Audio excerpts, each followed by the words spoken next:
popularity is really primarily about his government, which has become very unpopular because all of the results of that government are bad. It isn't just that it became unpopular in and of itself, but to the point where Justin Trudeau has been forced out by his own party. Earlier this week, Canadian Prime Minister Justin Trudeau announced that he would be resigning.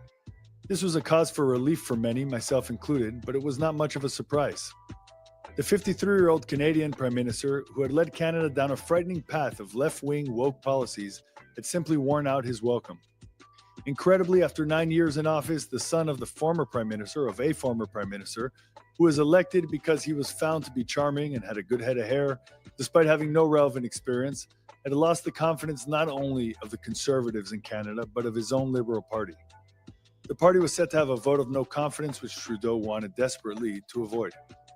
At the same time, President Trump began putting tremendous pressure on Canada and Trudeau, calling Prime Minister Trudeau governor, threatening 25% tariffs on Canadian and Mexican goods unless they curb the flow of drugs and migrants, lamenting that the U.S. spends about $200 billion a year protecting Canada, according to Trump, and stating that the U.S. doesn't actually need Canadian lumber or cars or dairy, and concluding that maybe Canada should just be the 51st state. Well, this has gotten a good laugh here in the United States, as no one believes Canada will become part of the United States.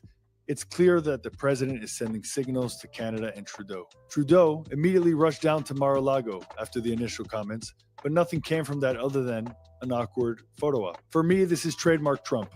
Let it be known that you're coming after the policies between the United States and Canada.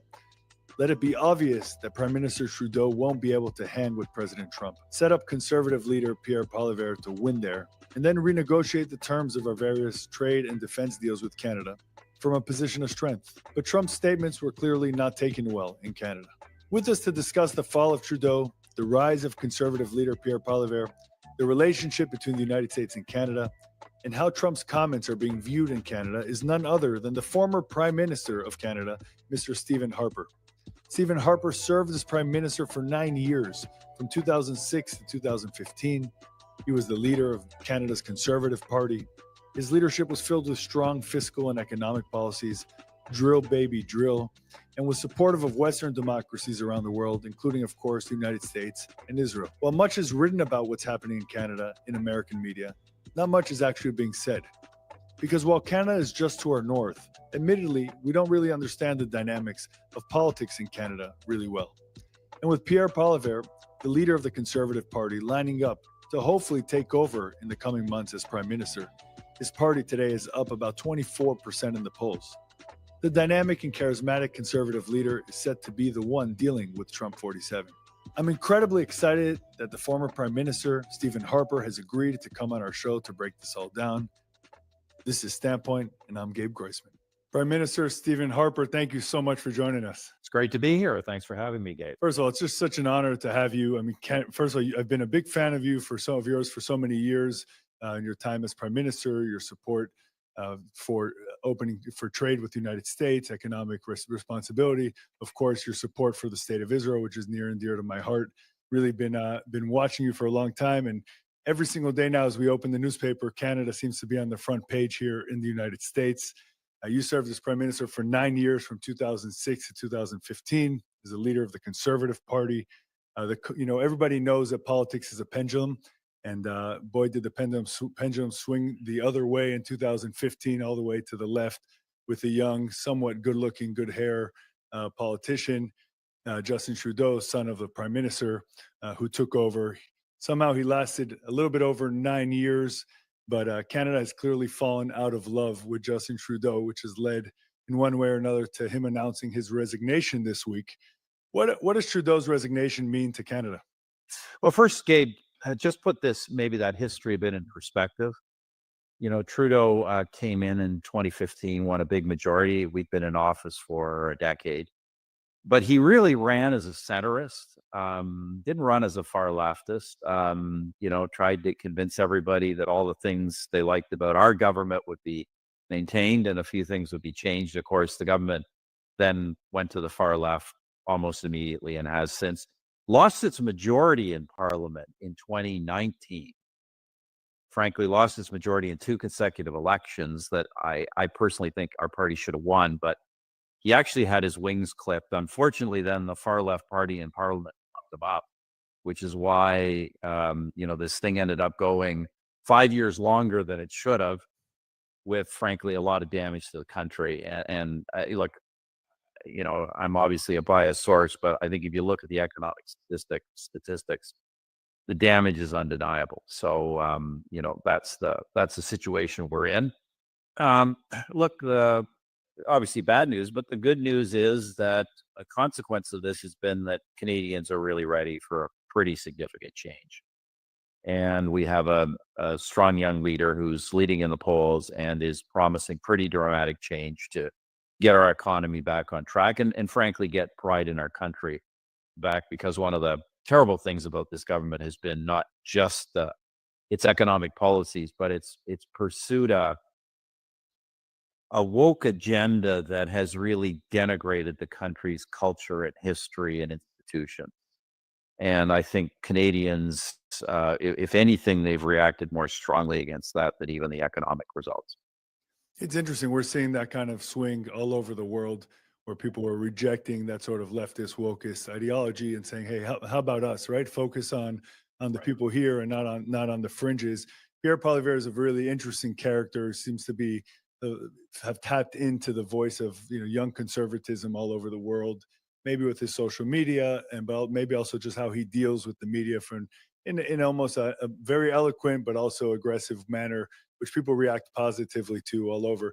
How much do you think um, Trudeau's resignation has to do with the rise of Pierre versus the problems he was having within his own party? It seems like he's trying to blame it all on his internal struggles. I do think, look, I do think more often than not, governments defeat themselves. And I certainly think that the plummeting of Justin Trudeau popularity is really primarily about his government, which has become very unpopular because all of the results of that government are bad. I mean, virtually everything has been bad. It isn't just the economy. It isn't just the anti-Canadian culture, but it's also just gay. Canadian public services are not functioning properly. Our federal government has never really fully come back to work from COVID. Um, I say it's just a totally dysfunctional government, and as you point out, it isn't just that it became unpopular in and of itself, but to the point where Justin Trudeau has been forced out by his own party, and his own party lost confidence in him. So, look, that said, I supported Pierre Poilievre for leader. He was actually came up under me. I've known him since he was a teenager. He was a young, started as a backbencher in my caucus, eventually rose to be a senior minister in the government, and I supported him in the leadership race. And, he has done a great job of mobilizing a big segment of Canadian public opinion against the Trudeau government, giving them an alternative, and quite frankly, starting to paint a picture of a very different agenda for the country. So I think he also deserves credit, but say Trudeau largely did it to himself. But I do think Pierre deserves a lot of credit, and I'm very, very confident that he will be the next prime. Or I should say that he will be the next government, not the next prime minister. Liberals will choose. They're right now in the process of choosing a new leader. That leader will likely be prime minister for a few weeks, because the first thing the leader will have to do is either call Parliament back or call an election. And if he calls Parliament back, the government will almost certainly be defeated in the House, which in the parliamentary system means the government can't continue. It means it has to call an election. So either call an election by choice or he'll be forced to call one. And then we'll have an election. And right now, Pierre is leading by 25 or more points. That gap will narrow, of course. But look, it would be a miracle for a new Liberal leader to win. They've got to, Gabe, you got to remember, they've got to fight it's the Kamala Harris problem, but even worse. This leader has to fight a leadership race. And of course, in the leadership race, will have to come out saying how much they believe in the Liberal Party and the Liberal Party's record. And then almost immediately go into an election where nobody wants that record to continue. And so the person's in an impossible situation. They have no time to set a new direction. Knowing no time to set a new direction, they've got actually in many ways a permanent current direction. And I just don't see. I'm a political practitioner, as you know, not just former prime minister. I chair the Global Federation of Conservative Parties. I watch politics around the world. It's just hard for me to imagine how they could reframe the government that's so unpopular and make themselves electable in the space of a few weeks. It would require a miracle on their part and some kind of disaster on our part. And Pierre is a smart enough politician. I just don't see those things happening. Yeah, well, we need lots of miracles. That's definitely not one that we need. Right. First of all, just from a political perspective, watching Pierre's rise and reading about it in the last couple of weeks in depth, pretty incredible. I think he became a member of parliament at the age of 25, which is 20 Yeah. years ago. And if Yeah. you watch videos of him, even 5 years ago, he's nowhere near what he is now. He's really sort of developed in a way that's been powerful, and there is definitely a lot of energy around it. Look, Pierre has always been, I can tell you, say, since I've known him as a teenager, he's always been smart. He's always known his own mind. He's always been an articulate, effective communicator. And when he was in my caucus, moving up, became a parliamentary secretary, ultimately a junior minister, then a senior minister. I tell people he not only always performed well in every job that I gave him, he always got better. Which is, I say, one of the criteria I used to have to evaluate people. Not just are they good, but do they actually get better? And he got better in every single job. But I have to tell you, in all honesty, he has become this amazing platform performer. Just holds audiences of thousands and thousands spellbound, with his delivery and stage presence. I never saw that capacity in him even 10 years ago. I mean, with all the improvement I saw, he was always articulate, a good speaker. But he has just become an incredible platform performer. And he is the first politician in Canada, not just first conservative. I think he's the first politician in Canada who's really social media age. He's understood. Certainly my team, to be blunt, never really got into the social media age. He not only has got into it, he's perfected it. And his social media videos and presence has far bigger audiences than the traditional media in Canada, which is why he can ignore them or even from time to time attack them. He doesn't need them. Of course, they're not going to help him, but to the extent they are the real opponent, and they are the real opponent. I mean, I shouldn't discount Mr. Trudeau too much. He did win 3 elections, but my view is he was never that great a politician. He just had this incredible media conglomerate behind him that, quite frankly, erased his every error, promoted his every asset, quite frankly, misrepresented his opposition, just literally propaganda. And so that's what he's relied on. That's not going to be good enough anymore. Those voices have lost their control of the public opinion landscape in Canada. It's incredible. I know we're just your neighbor just to the south, but incredible to hear those issues being highlighted in Canada, because as you know, they're almost identical issues that we have here in the United States. And the more you dive in as you do to politics all over the world is getting much smaller. So the same problems and dynamics that we have in our countries, we see all over the world, always with a little bit of a twist, whether it's Yeah. the parliamentary system or you have a statewide media there, which is a little bit different than us. But it's pretty much the same Yeah, look, issue. you see the dynamics everywhere. Same media dynamics, same cultural dynamics in Canada. Um, uh, I think what's different, if I can be blunt, Pierre Poilievre, although he has a populist style and has certainly caught the populist wave, and by the way, the trend around the world is the conservative parties now represent less affluent voters. This is a complete change from when I was a young guy. When I was a young guy, generally speaking, the wealthier you were, the more likely you were conservative. Nowadays, everywhere, the more wealthy you are, the more likely you're liberal. And so that's, that was changing when I was in politics. When I was prime minister, I in fact repositioned our party as a populist conservative party. But that trend has really continued now. The working classes in Canada are overwhelmingly conservative. Elites are overwhelmingly not conservative, often anti-conservative. And so that's all changed. So Pierre's caught that wave. Pierre is a populist by style. He comes from a middle-class family. But he is a much more, to be blunt, Gabe, he's a much more orthodox conservative than Donald Trump. And he's a much more disciplined campaigner. And he is, frankly, much more of I think will prove to be much more of a disciplined administrator. He is, in many ways, in terms of substance, as opposed to style, he is actually much more of a traditional conservative politician than Donald Trump is. And Donald Trump's populism, and kind of uh, unconventional nature is not just a matter of his performance, his campaign performance. We saw that in government.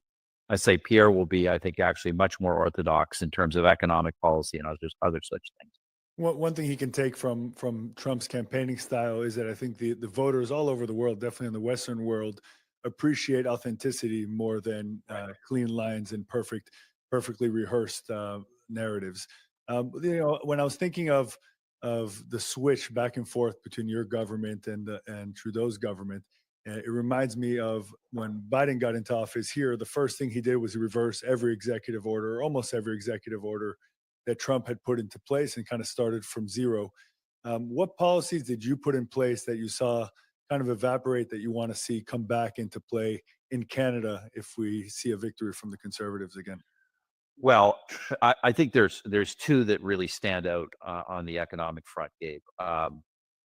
First of all, it's like the comparative advantage of Canada is that while we are an advanced industrial society and democracy with, the full range of economic attributes, all the way from primary industries to the most advanced technology, our country has an unparalleled comparative advantage in its resource base. And we have energy, critical minerals, resources of all kinds. We have probably the largest overall resource base of any country in the world, even greater than Russia in terms of its diversity.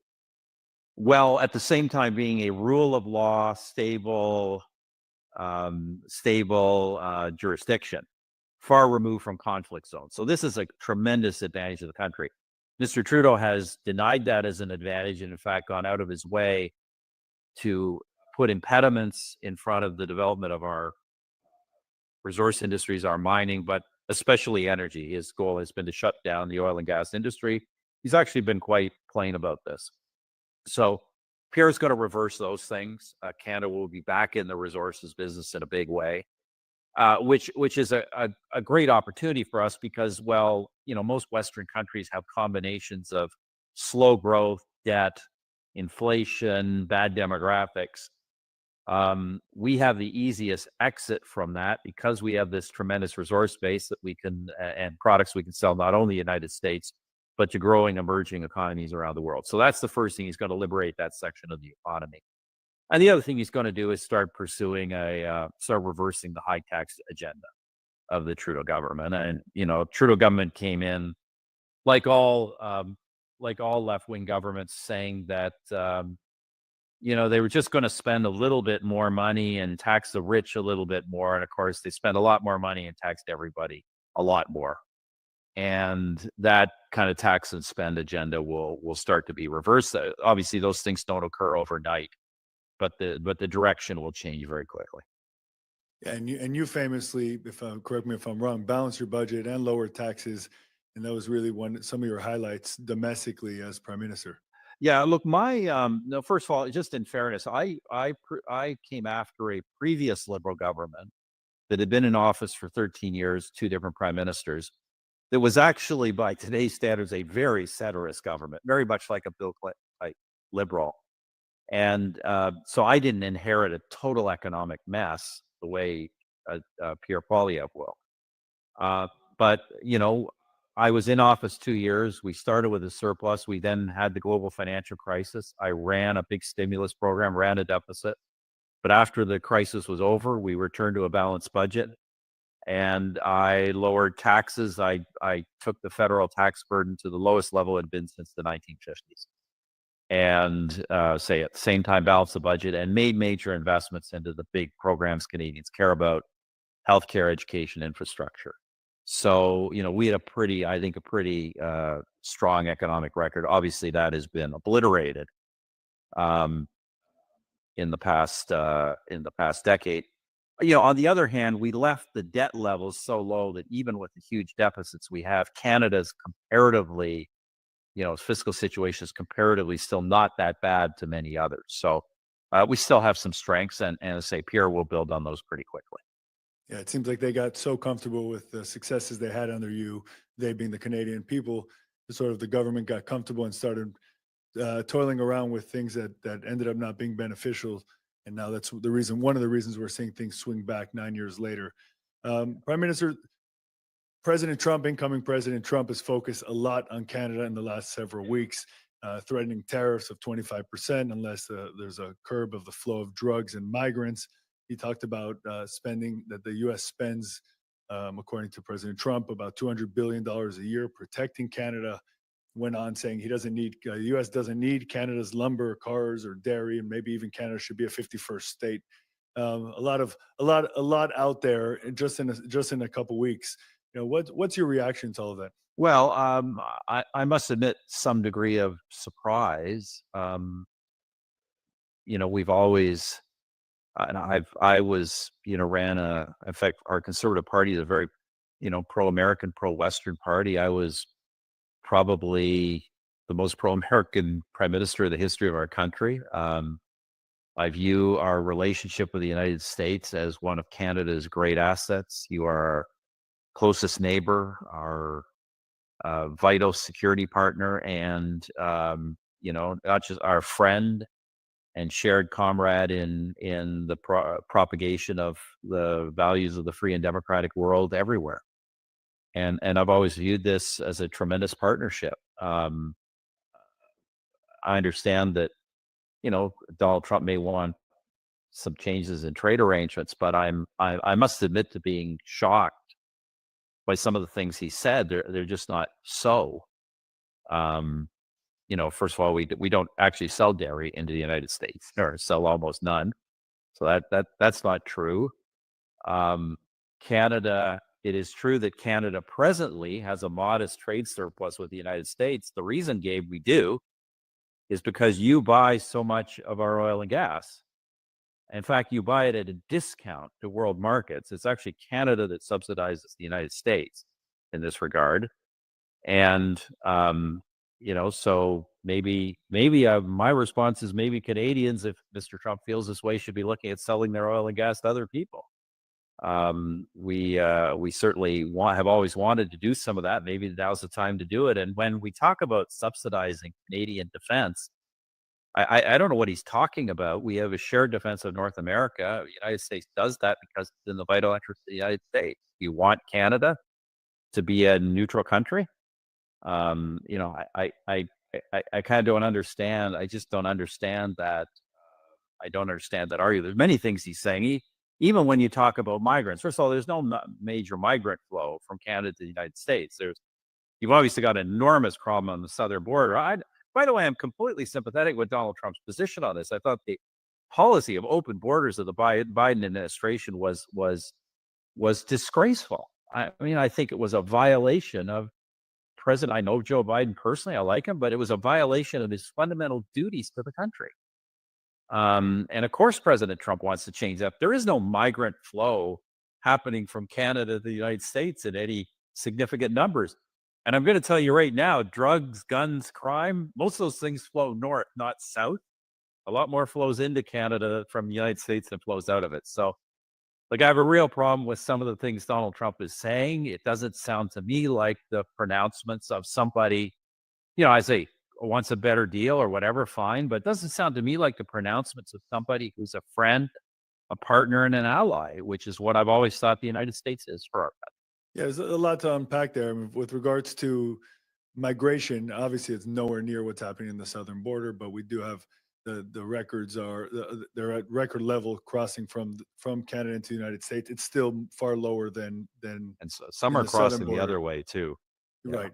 Yeah. So Yeah. there's definitely a lot of work to do. From where I sit, I think there might be something there of trying to push Trudeau out the door and just trying to show that Trudeau won't be able to hang with the president. Yeah, Um, look, I have no doubt that there's clearly animosity there, and for good reason. I mean, Mr. Trudeau's conduct with Mr. Trump on numerous occasions when they were in office together was not professional, and I can understand why there's some animosity. But look, whether or not we have Mr. Trudeau as our prime minister is our choice as Canadians. We don't tell you who to elect as president of the United States. And so as much as I'm glad to see Mr. Trudeau leaving, this is not Mr. Trump's decision. It's the decision of Canadians. Ultimately, was the decision of Mr. Trudeau's own party. yeah. How did the Canadian public take when after the president made his initial comments, Trudeau came down to Palm Beach for a meeting and kind of came out there quickly? It didn't seem like much came from that. How was that perceived in Canada? Look, I think in fairness to Mr. Trudeau, he was in a no-win position. If he went as he did, it would look like he was groveling, and he did. On the other hand, if he didn't go, it would look like, and he'd been invited, he was not paying attention to Canada's most important relationship, and one that that he had some repair work to do on. So I think it was a no-win for him, and it definitely did. It definitely did not help him. But be under no illusion. I mean, I know Donald Trump will like to believe that he's pushed Mr. Trudeau out of office, but let me assure you, it was Canadian public opinion and ultimately Mr. Trudeau's own party that pushed him out of office. Yeah, one thing you said that I think I agree with is President Trump often will conflate the leaders and the country itself. So I think the issues that Trump has is with Trudeau or are with Trudeau, and they're valid. And because of that, he's going after Canada as Trudeau's the prime minister there. But look, these dynamics are looking to change. We are just days away. This will be aired, I think, the day before the day of inauguration. So we'll have President Trump will be back in office. And if everything lines up, and we know in politics making predictions is impossible, but it looks like if everything lines up, we'll have a conservative party with Pierre Poilievre as the prime minister of Canada for this Probably next. by early May is my guess. Okay, but by early Yeah. May. Just final question: how do you think Pierre will handle a Trump administration? There's two things that unite.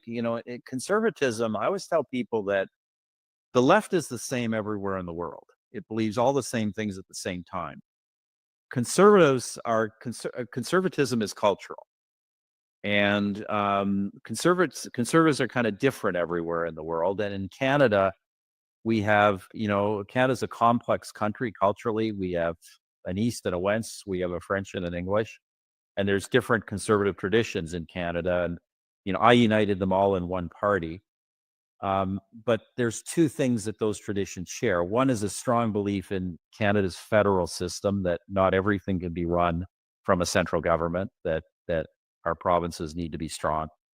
The other fundamental conservative principle is that we want to work and have good relationships with our major allies in the world. We're a pro-Western, we're pro the promotion of freedom and democracy. We believe in the traditions of Judeo-Christian Western civilization and the free and democratic world. And those are the things we stand for. It's why we stand by Israel. It's why we stand by Ukraine. It's why we continue to maintain such strong relations with our mother countries of France and Britain. But also, first and foremost, why the preference of every conservative prime minister is to have a strong and abiding alliance, partnership, and friendship with the United States. So that will be the approach that Pierre Poilievre takes.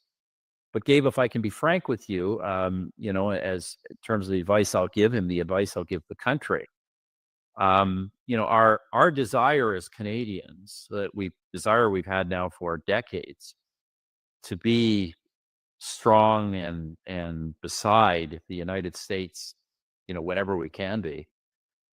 That really is hinged on us believing that the United States is a friend. Not that the United States wants to conquer or annex Canada. And I think most Canadians are continuing to hope that Mr. Trump is joking. But if the United States actually threatens the sovereignty and independence of Canada, Mr. Poilievre will be forced to take a very different approach to Canada's place in the world. I hope that's not the true. I don't know why it would be. I don't think the American people are hostile to Canada or want to see Canada conquered or, as Mr. Trump said, forced economically to join the United States. I just don't think that's an agenda.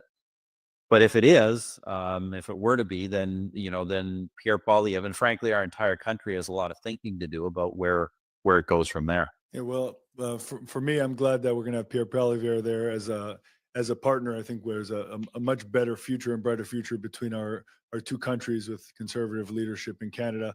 Yeah, Gabe, I just be clear, we want to be a partner. We are a partner, we're a friend and an ally, but we are an independent sovereign nation.